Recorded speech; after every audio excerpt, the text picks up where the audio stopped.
আপনারা সবাই জানেন যে আমাদের পেচারতলের বাসিন্দা আমাদের এঞ্জেল চাকমা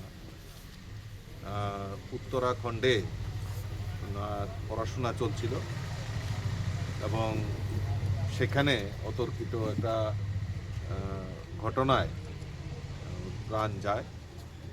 তো এটা সম্পর্কে শোনার পর থেকে উত্তরাখণ্ডের মুখ্যমন্ত্রী বলুন আর আমাদের রাজ্যের মাননীয় মুখ্যমন্ত্রী এবং সবাই মিলিতভাবে যারা এই ঘটনার সঙ্গে প্রকৃত যারা আসামি তাদেরকে যাতে সুযোগ্য শাস্তি হয় তার জন্য আপ্রাণ চেষ্টা করা হচ্ছে এবং ইতিমধ্যে এই ঘটনার সঙ্গে যারা জড়িত তার মধ্যে 3 জনকে অ্যারেস্ট করা হয়েছে এবং যে প্রকৃত দোষী সে পলাতক রয়েছে তাকেও অ্যারেস্ট করার জন্য উত্তরাখণ্ডের পুলিশ শতার্থক ভূমিকা পালন করছেন।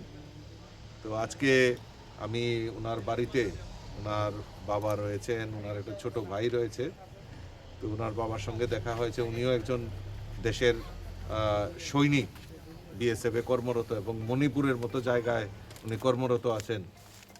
তো যেহেতু উনি একটা আমাদের সৈনিক পরিবারের সদস্য, উনি দেশ রক্ষার জন্য উনি নিয়োজিত, আর ওনার ছেলের এরকম অবস্থা হয়েছে, এটা খুবই দুঃখজনক এবং মর্মান্তিক এবং তার এই ঘটনার আমরা সম্পূর্ণ নিন্দা জানাই। এবং আপনারা দেখেছেন ইতিমধ্যে আমাদের উত্তরাখণ্ডের মুখ্যমন্ত্রী ওনার আমাদের এঞ্জেল চাকমার বাবার সঙ্গে কথা বলেছেন এবং আমাদের মাননীয় মুখ্যমন্ত্রীও সমবেদনা জ্ঞাপন করেছেন, আমাদের প্রাক্তন মুখ্যমন্ত্রীও করেছেন। আমরাও আমাদের মাননীয় মন্ত্রী শান্তনা চাকমা, আমাদের এমডিসি বিমল চাকমা, আমাদের জেলা সভাধিপতি থেকে শুরু করে সমস্ত নেতৃত্ব এই পরিবারের পাশে রয়েছে এবং আগামী দিনে এই পরিবারের জন্য যদি আমরা কিছু করতে পারি তাহলে আমরা চেষ্টা করব যাতে এই পরিবারের পাশে আমরা সবাই থাকতে পারি।